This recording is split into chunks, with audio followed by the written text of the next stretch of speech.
to the end zone. In for the score, and he took a lick from Miles Jack, but he hung on.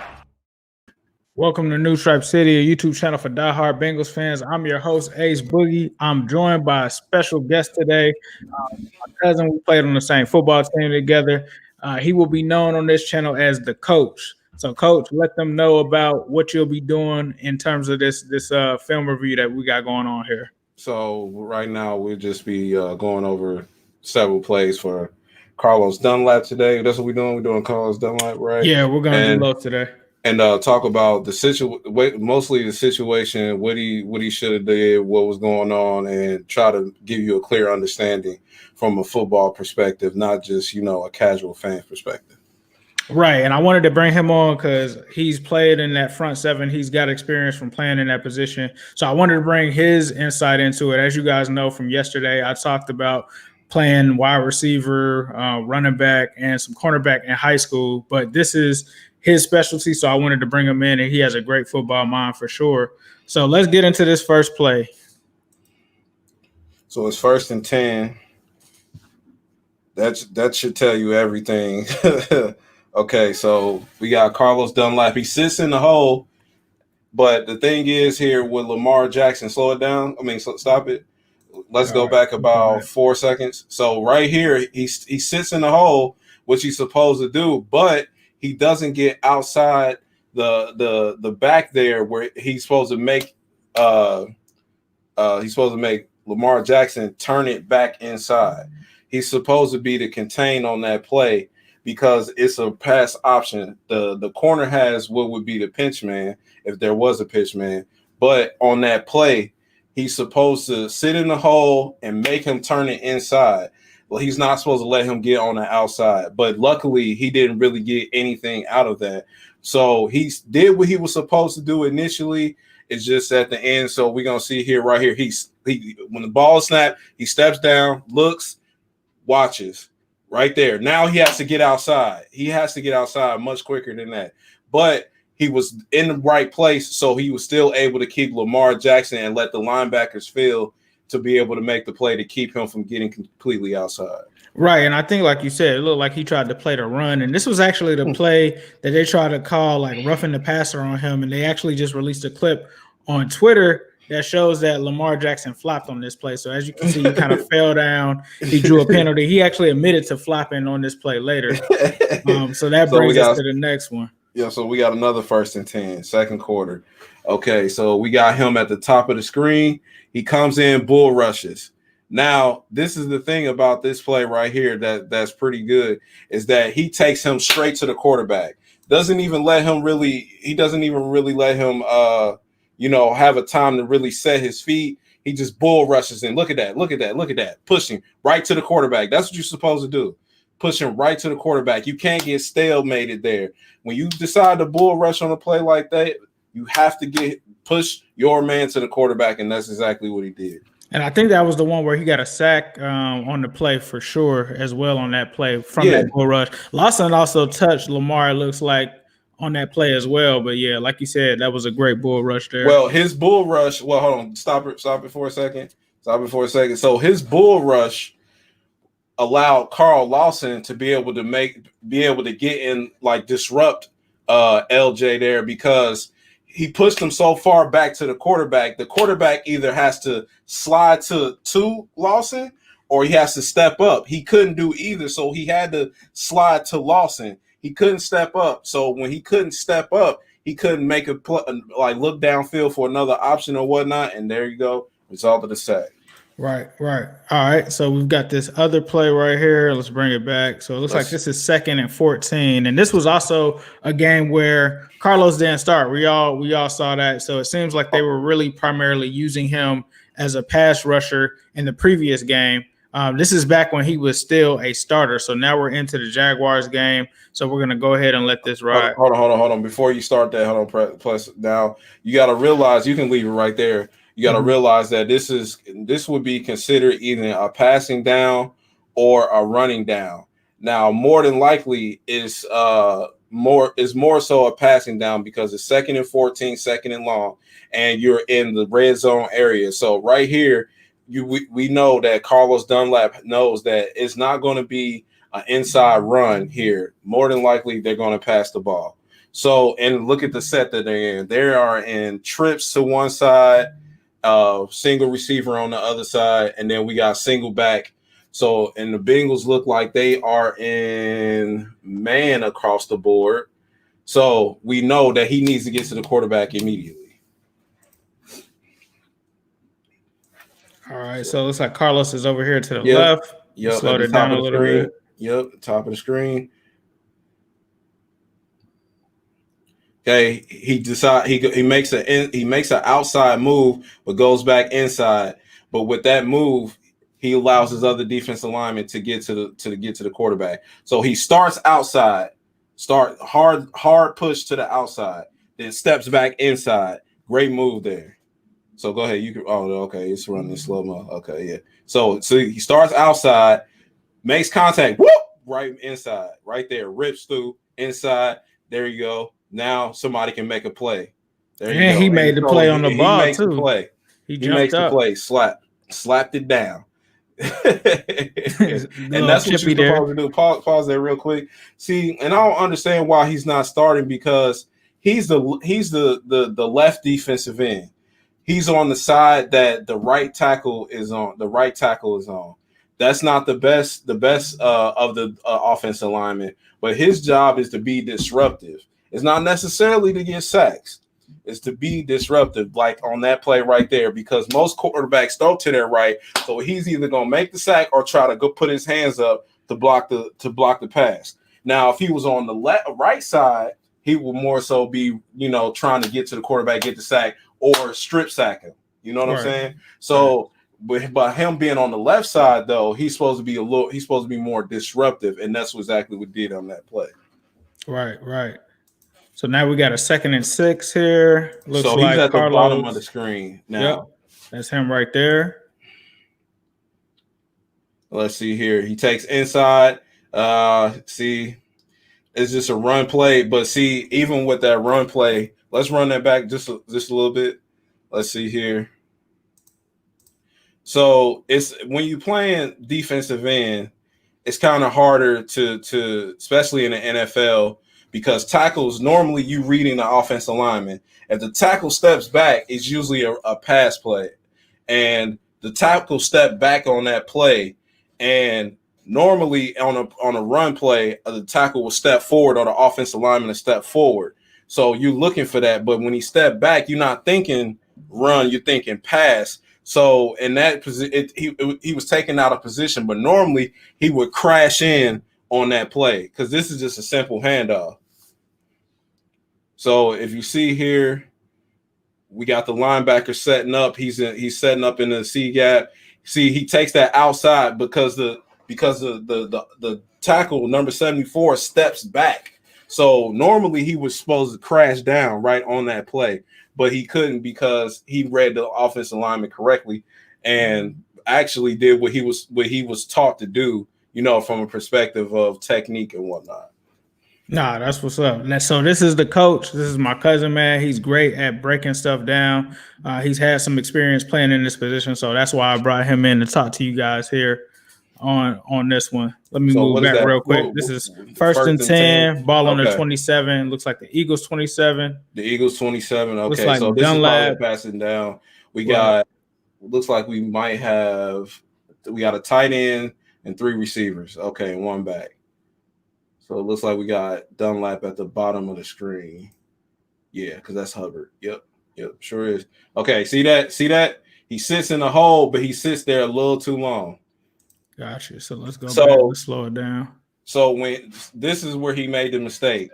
He stepped inside. Well, really, he was supposed to step forward and then go outside. He stepped inside. See, a lot of the times where people get out of position in football is they make one false step, what we call false steps. So that was a false step. He stepped inside. And when he stepped inside, that put him immediately out of position. And especially when the NFL, where everybody's good, everybody's fast, if you make one false step, that can determine the outcome of a play. Right. We saw how major that was just on that play. Right. So we'll slow it down here. We see it from the back end. when the ball is snapped, look, he steps inside. He can't do that. He has to step forward or step outside.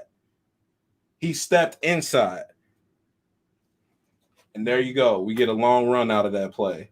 But if he steps forward or steps outside, either the back is going to bubble it, or he's going to, or the back is. Hold on, pause it real quick. On that play, if he steps forward, the back is either going to bubble it to give him more time, to give Carlos more time for other players to come to make the play, or when he steps outside, it's going to be pushed back inside, which the flow of the linebacker should be coming to either make the play. But we'll talk about the linebackers at a different video. Facts. So it looks like this is 2nd and 3. 2nd and 3. Okay, so we have Los down here. This could be run. So he's in the 9 technique right now. Outside shoulder far outside shoulder of the tackle right here. So he steps up where he was supposed to do last time. He steps up. Once he sees that, he has to crash inside. Right there. He has to crash inside because he makes that tackle if he crashes inside. So it looks like he went outside, still made the play, but you're saying that he could have stopped them a little bit better if he would have crashed inside. Yeah, because because he already shedded the block. Once you shed the block, you got to make your move. You know what I mean? So he shed the block. He could have crashed inside and make the tackle, but he still made the play because he stayed home. He stepped forward. You see that? He stepped forward. Instead of stepping down inside, or stepping outside, he stepped forward. And see, the running back has to bubble that. Bonds was supposed to make that play too. Yes, exactly. So Look at that. Talk about Josh Bonds on this play as well. Okay. We got Bonds right here, 56. Okay, so right here, he is supposed to be reading the guard and the center. Look what they do. They come forward. That lets you know they step down. He has to come right in the hole and meet him right there. He should be right there to meet him in the hole. He's reading the guard and the center. When you playing in the middle linebacker, you have to look at the guard and center because they're going to tell you where the play is going every time. Pause it for me. So when that happens, he has to meet him in the hole because the guard and the tackle both step down and a run block. When offensive linemen are pass blocking, they step back, and when they are run blocking, they step forward. Right there, they went this way. They stepped inside to make the block on the defensive tackle, while Dunlap was on the wide 9 technique. He's supposed to be right there to make that play, like right there. He has to be there, and as you see, it could have been a lot worse if Dunlap hadn't stepped forward. If Dunlap had stepped inside, he might have got a first down. He might have bounced back and got a first down. He would have got a first down. All right, so we got 1st and 10, ball on the 37 of the Eagles. Dunlap's down to the left right here. Yep. Okay, so he steps inside. Look, okay, but he did what he was supposed to do there because the running back went this way. He's reading the quarterback. So the running back went to the opposite way of him. He stepped inside because he has to on that play if the running back is going that way. And look at the tackle. The tackle stepped down inside. So he takes the right steps. Boom, he stops in the huddle. I mean, not in the huddle, but in the hole. Now the quarterback takes it, reads him, but he makes him turn it back inside. And when you make him turn it back inside like that, tackle. So nice play from Los on that one. We'll just look at it from the other angle so we can kind of see it close up. We'll let it play in fast motion. Look, step inside. He stops. Boom. Makes him turn it back inside. Doesn't become a big play. And that's what you need from your players. I don't understand why they benched him. Now, in this defense, I'm not sure if they're showing every single play that he was in, but it seems like it's any play that he made the tackle on or anything like that. So we might have to do an even further deep dive into this because, like you said, the benching, I don't know, but it must have been on some other plays where somebody else made the play. Okay. So it looks like on this one, it looks like he's over here to the left. Yep, top of the screen. He's lined up against the right tackle as normal, which he usually plays. So here you go, bull rush. Okay, there you go. So he disrupted the play, and that's exactly what he's supposed to do. When you're playing the left defensive end, your job is to be disruptive, right? Mm-hmm. So he attacks the outside shoulder of the offensive tackle. What's that? Lane Johnson right there. Right. Lane Johnson. So he attacks the outside shoulder. When he attacks the outside shoulder, he bull rushes because look where Carson Wentz is going. He's going to his drop. He's down. He's in his face. He has his lineman in his face. Boom. Now he's forcing him to make a decision that he doesn't want to make. There you go. He throws it out of bounds. Next play. Beautiful play right there.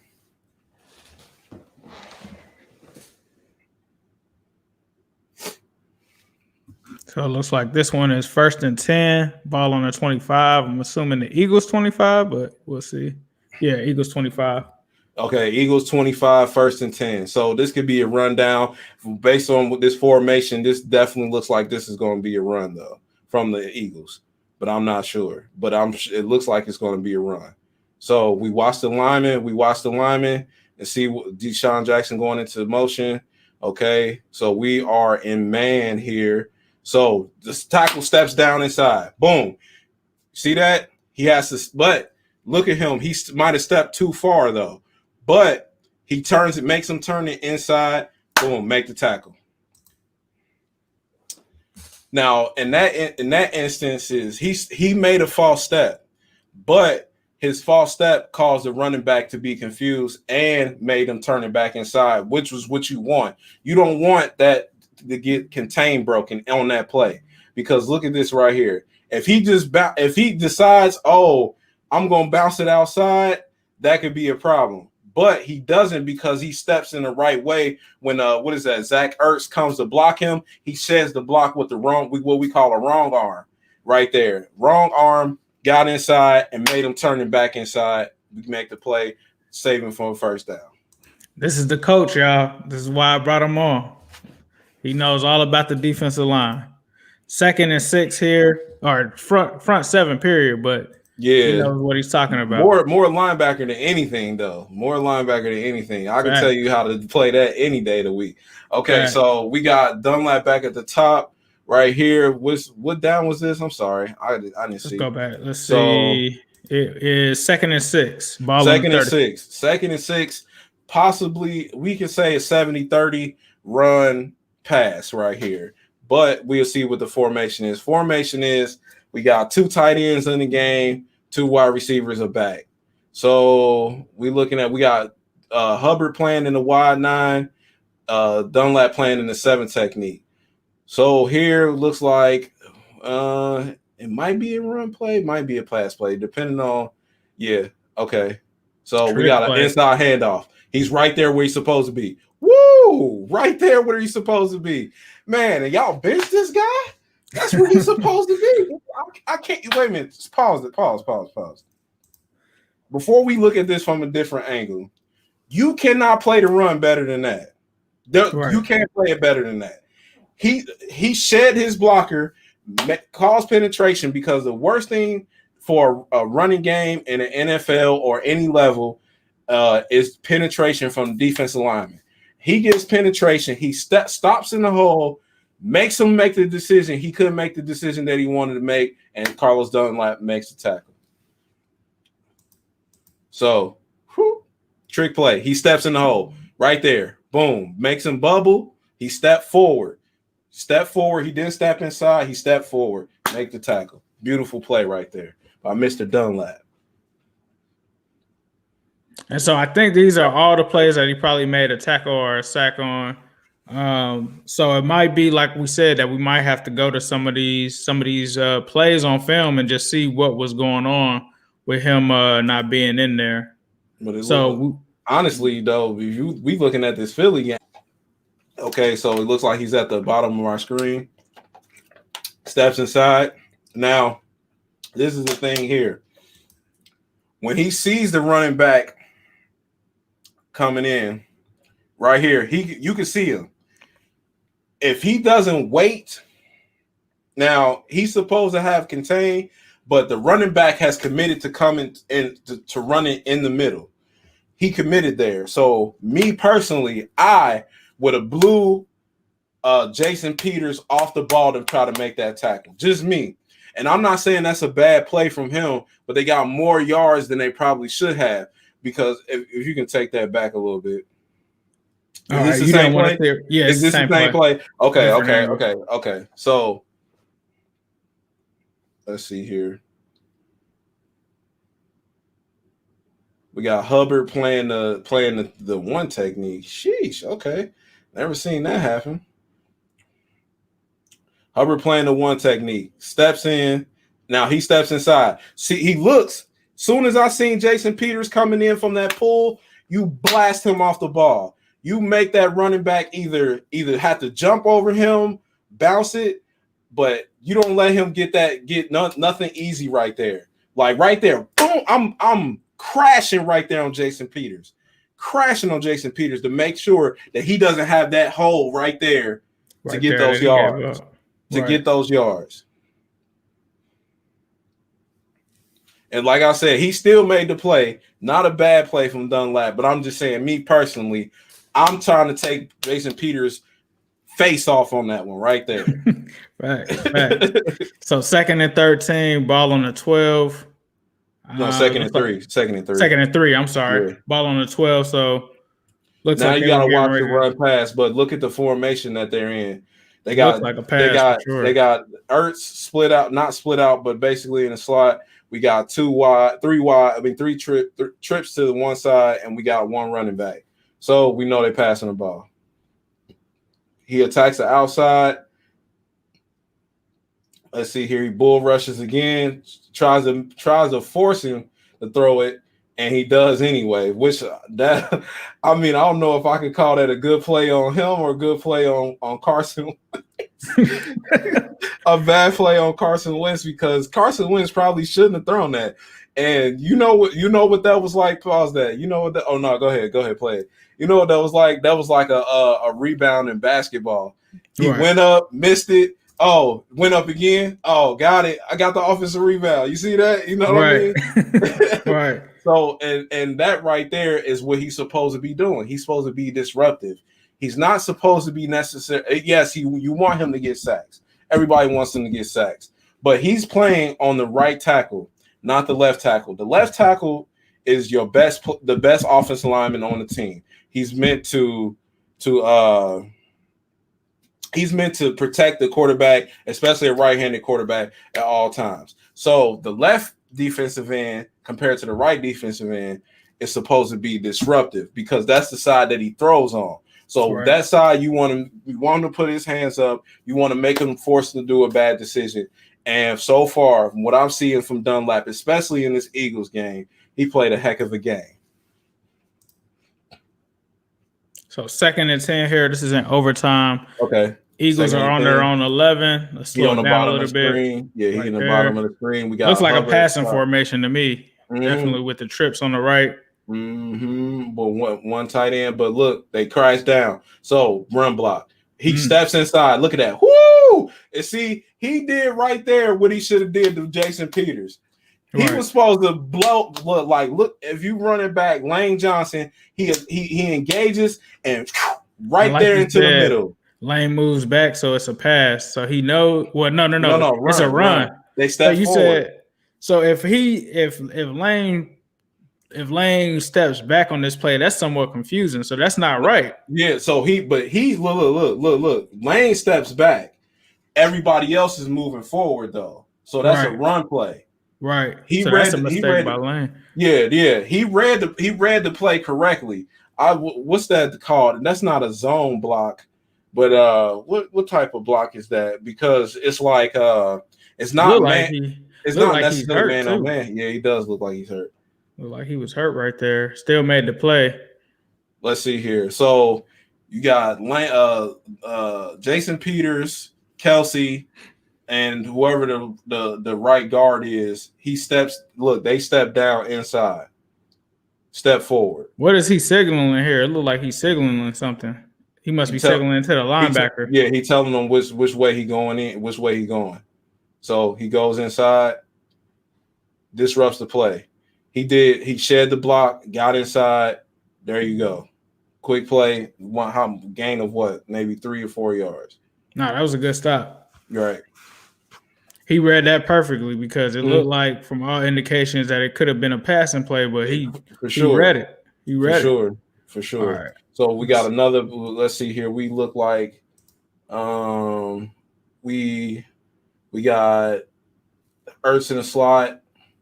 So we got 4 wide and a running back. They all step back, so it's a passing play. He attacks the outside shoulder. Oh, that means he has responsibility for the back of the flat. He catches it. I can't be mad at him for that because I feel like that was a bad defensive call. So you think from a defensive perspective, from the coaching perspective, that wasn't a good play call by Lou? No, that was not a good play call. So that's not on him. That's more so the scheme that they have right here. No, because he becomes responsible for the back and the flat. Nah, that's a mismatch every day. Right, no matter how fast he is, especially on Miles Sanders. Yeah, that's a mismatch every day. So this is second and 9 on the 43. This is again in overtime. 2nd and 9. So second and 9. Yeah, we got him and down here. Yep. And let's see here. That could have easily been a run play, but that might have been a design run play for the quarterback. Yep. Because all the offensive linemen stepped down inside and went forward.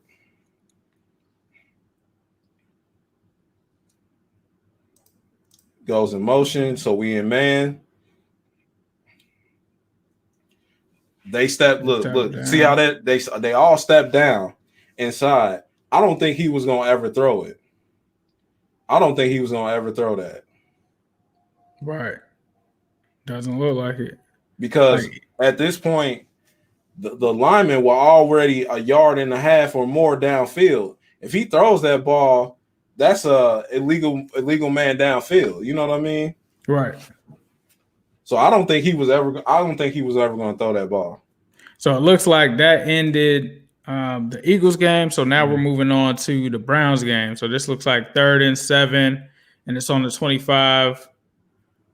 Let's see. Yeah, I explained that earlier, Rudy Cook. I explained that earlier that sometimes you shouldn't take that inside, but once you recognize that it's inside, I said earlier that we should step forward or step out as a defensive end. I said in that situation where he stepped down, I told him that he should step down because he recognized the play. He recognized the play and made the play. I don't have a problem with that. But I explained to him earlier when we was watching a different play, Carlos had stepped down, which was a false step, and he let the running back get outside and get a first down. And that's what I was trying to explain to him. You should step up or step out as a defensive end, but with play recognition, sometimes you can step inside and make the play. All right, let's rock. So it looks like he's out here.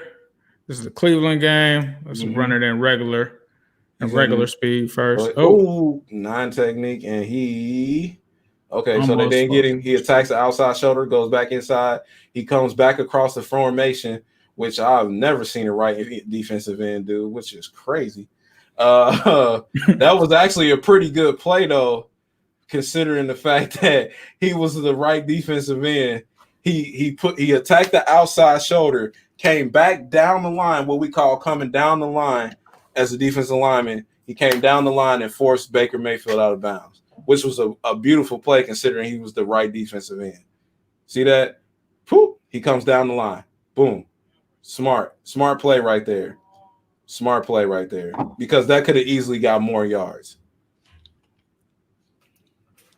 So it looks like this one is 2nd and 10 on the 25. 2nd and 10 on the 25. Let's see, where is he at? Right. Okay, so the top of the screen. Let's see here. Is he going to attack the outside or inside? So, okay. So it's a run play. So he makes the tackle here. He did what he was supposed to do, what we call coming down the line. Now, I'm going to save that for a different time because the linebacker should have made that play. But him, he did what he was talk about the linebackers. Okay, so number 59 right here, right? Mm-hmm. The linemen tell you where you're going to where the play is going to go every single time. So when the ball is snapped after he goes in motion, right? So we're reading the guard and we're reading in the center. So number 59. I mean 59. And number 55 too. So look, they pull. Number 55 has to be right there in that hole. He has to be right there in that hole. He has to be right there. He has to be coming 100 miles an hour in that on there because they pulling. If they're pulling, that you have to be there. You have to be there. That's called play recognition. So when he goes in motion, you step back inside. That lets you know that something is coming that way. So he made the right decision there, but didn't read the linebackers. I mean, didn't read the offensive lineman. You watching the guard and you watching the center. What they do is called pull. The left tackle steps down and they come pull. 55 has to be right there to make that play. Right, so it's not on 59. Did 59 make the right move? Well, 59. This is the thing, though. He followed the guard and the tackle. Right. I mean, the guard in the center. Gotcha. But at the same time, he has to either disrupt that play with penetration, or he has to make the play because you can't let a tight end block you as a linebacker. You can't let that happen. You cannot let that happen. But if you go back for me, back to the beginning of the play, little bit. There you go. Okay, so we got it here, right? The center and the guard tell you where the play is going. 55 has to be moving so fast forward that that tackle cannot come out him and make the block. And if he is right there in the hole, he stops that play right in his tracks. But what it ends up being 6-7 yard gain? Yeah, it looks like it. Looks like it for sure. They just couldn't stop the Browns at all in this one. So we should get some of those Carlos Dunlap run plays in this one. So hold on. I didn't see which down that was. Okay, first and 10. First and 10, ball on the 37. This is around the third quarter. So we got Los, looks like on this side. Yeah. So he's playing a little closer in this time because of the way the formation is set. But you see, once again, I don't know why they benched him. Okay, I need you to stop. I don't know why they benched him because he's not supposed to make that play. Right. You know who's supposed to make the play? Who's supposed to make the play? The two behind him. The two linebackers right there. Two linebackers. They're supposed to make that play. All right, let's slow it down. So he steps forward. He makes the right play. Number 56, right there. Look, he's right there in the hole. He has nobody there. He makes the wrong. Oh my God. Okay. All right, hold on. Oh my God. Can you imagine Bernie talking to us, getting on us about that play right there? Oh my goodness. Right. Oh my! You gotta jack him up. It's one thing. You gotta jack him up. It's one thing. Bernie would have said. It's one thing to get caught out of position, out in space. That happens a lot because you're running so fast, you're thinking so fast. One thing, but when you're in the trenches, is this the same play? Yeah, this is the same play. This is the same play. So 57 did the right thing. He stepped up into the C gap. So Pratt did the right thing and made him turn it back in. 56 was free because the defensive lineman freed him up, and his partner, the linebacker, stepped in the hole to turn the play back inside. So when we look right here, look at that. Oh my goodness. No. Facts. That cannot happen. And that's why I say, how do you bench him when he's making plays as a backside defensive end? The backside defensive end making that tackle. Because that play ran away from him. So he became the backside defensive end. Like, seriously? And you bench him? I don't know, man. I don't know what's going on out there, but hey, I look. Oh my goodness. That's what I said, man. Hey, Bengals, if y'all see this, I am a great defensive coach. I will start from the bottom and work my way up. But I will never allow stuff that to happen. Come on. All right. Okay, cool. So now we're into the Chargers game. I think this is Los up here at the top. Yep, at the top. Once again, playing it right. the right defensive end, the left defensive end. Wow. See? Beautiful play there. You want me to bring it back? Yeah, we can bring it back. Okay. So what does the offensive tackle do here? Let's see here. The offensive tackle, they go in motion. He steps down. So when he steps down, he steps forward. He steps forward, play recognition. Oh, I'm going to crash inside. Right there. That's textbook. Like, that's textbook. Now let's see what the linebacker does. He over pursues the play. Completely over pursues the play. Which linebacker are you talking about? 56. You talking about Bonds? 56. Right. So if I'm being completely correct here, 56 is supposed to be the Mike linebacker, correct? Yes, I believe so. Okay, so if he's the Mike, he's stepping too far. He's stepping too far. Entirely too far. Yeah, that was bad. That was bad there. Now, if Pratt was, did Pratt step the right way on that play? Let's see. Let's go back here. Let's go back. Oh, hold on 1 second. Where are we at? Not even sure where we're at. It's all good. We'll just go back to it. All right, this is another play here. So Dunlap looks like he is at the top of the screen playing a wide 9 once again. And not wide 9, but this is a 9 technique. Okay. He did what he was supposed to do there. But the thing is here, 56 disrupted the play in a sense, but he had 57. I'm sorry. 57 has to actually make that tackle. He can't let that lineman block him right there. He cannot. That cannot happen. And I'm not saying he's supposed to be perfect, but in that instance, you have to be. It's all about field awareness and play recognition. Right. Facts. And if you look at other linebackers, like for example, Ray Lewis wasn't the fastest. He wasn't the strongest. He was the best at play recognition. Play recognition to get you a lot farther than anything. You know what I mean? And I don't have a problem. You don't have to be, a world beater as an athlete. I need you to have play recognition. All right, so we got 3rd and 3 here on the 43. Hope you guys are enjoying this. Please let me know what you'd like to see moving forward. We also have the super chat open. Okay, so he steps inside. All right, steps inside, make the play. His play recognition is like, especially in this Chargers game, his play recognition is right on point. He steps inside to make sure that guy's doesn't have the ball, recognize who has the ball, makes the tackle. Field awareness. Look at that. Field awareness. He's making better tackles than some of our linebackers are. That is unexcusable. So from a scheme standpoint, do you like Lou's schemes that he's running? Is it anything from a coaching standpoint? Okay. Because I've only noticed you say like one play that was a bad scheme for what happened on that play. Well, in terms of what you're saying now, is it a scheme thing or is it just like a player thing? What I'm looking at here, it might be a personnel thing, but at the same time, I haven't been paying attention to the defensive backfield also. So if I'm, me, like I don't just look at everybody on the defense.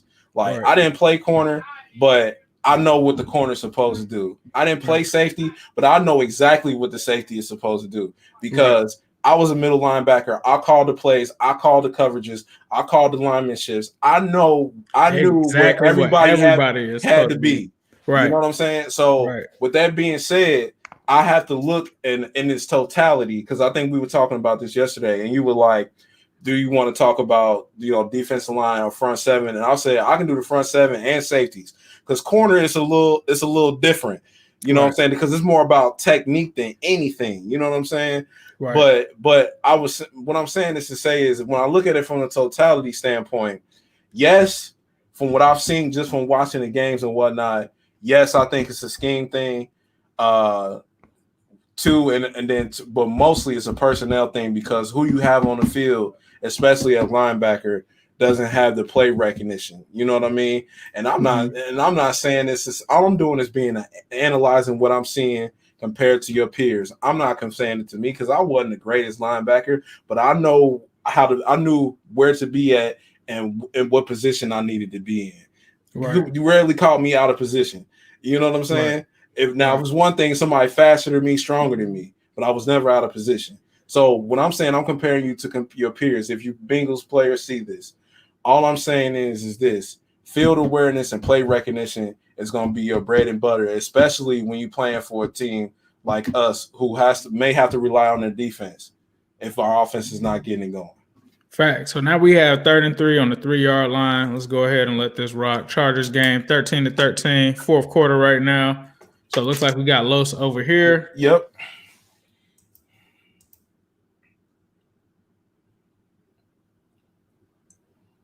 Okay. Okay. So that was a good play call on defensively. So if I'm not mistaken, is that Hubbard right there? It looks like next song. That's Hubbard. Hubbard. Yeah. Hubbard.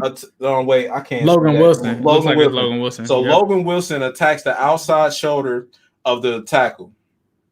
Now, if I was on the offense, I would have a problem with my offensive guard right there because my offensive guard has to recognize that and see that and step outside to help his offensive lineman. But Logan Wilson attacks the outside shoulder, and by him attacking the outside shoulder, that allows Carlos Dunlap to attack the inside shoulder of the offensive tackle. But the offensive guard steps down and look at that free run to the quarterback. Beautiful play there. Yeah, I like now that was scheme wise, that was pretty good. Jesse Bates made a good play, forced the ball to the boundary, is what you're supposed to do, and on the goal line. And that was the last play for us.